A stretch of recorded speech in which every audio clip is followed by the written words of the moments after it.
And on this Wednesday, May 21st, 2025 edition of Newsmakers, Pope Leo XIV presided over his first general audience in St. Peter's Square today.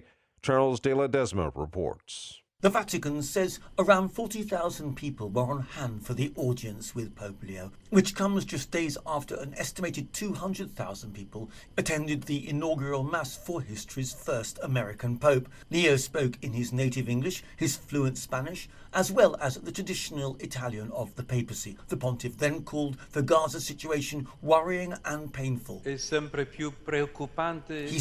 "I renew my heartfelt appeal to allow access for decent humanitarian aid and to end the hostilities, whose heartbreaking price is paid by children, the elderly and the sick." Leo didn't mention the plight of hostages taken by Hamas on October 7, 2023, as the late Pope Francis normally did. I'm Charles de la Desma.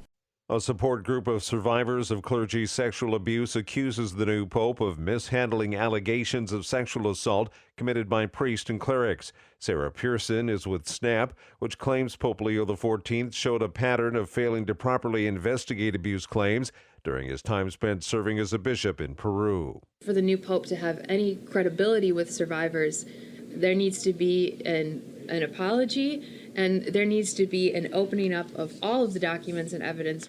No one has accused the new pope of any act of abuse himself or knowingly keeping confirmed abusers in public ministry, which has been the biggest scandal plaguing the Catholic Church recently. Instead, victims' advocates said he should have involved authorities earlier, been vocal about accused priests, and worked to strip them of their titles. The U.S. Supreme Court has ordered the Maine legislature to restore the vote of a GOP lawmaker who was censored after IDing a trans teen athlete online. Ed Donahue reports. Laurel Libby was censured by the Democratic-controlled House after finding her viral post had violated its code of ethics by putting the student at risk. Libby's February post was about a high school athlete who won a girls' track competition and had previously competed in boys' track. She was blocked from speaking and voting on the floor after she refused to apologize. Governor Mills and legislative Democrats, along with the Maine Principals Association, continue to persist in discriminating against Maine women and girls. The Supreme Court sided with Libby. There were two noted dissents, Justices Sonia Sotomayor and Ketanji Brown Jackson, who acknowledge the case raises many difficult questions and Libby may ultimately win. Ed Donahue, Washington. The Loudoun County, Virginia School Board got an earful from residents last night about a controversial policy. Hundreds of parents and community members showed up to a board meeting and dozens spoke during a public comment period, with the vast majority calling for the reversal of Policy 840. That's the policy that allows students to use the locker rooms and bathrooms that best applies to their gender identity.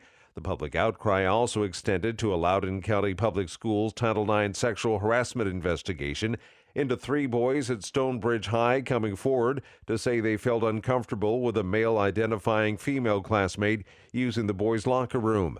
Many, including one board member, spoke out in support of the boys before Chair Melinda Mansfield shut down those comments, saying they somehow violated public comment policy.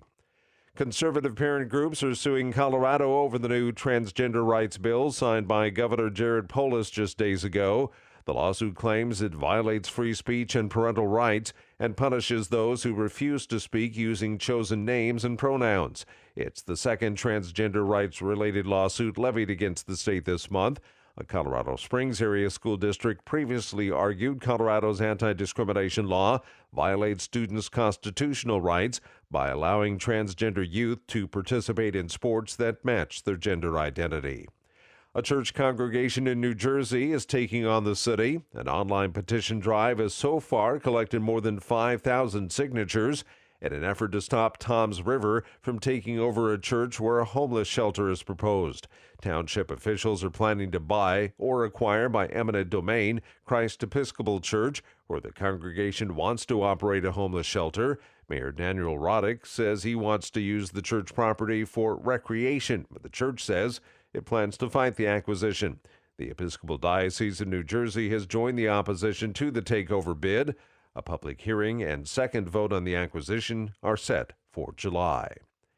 And that's Newsmakers for this Wednesday, May 21st, 2025 edition. I'm Keith Black.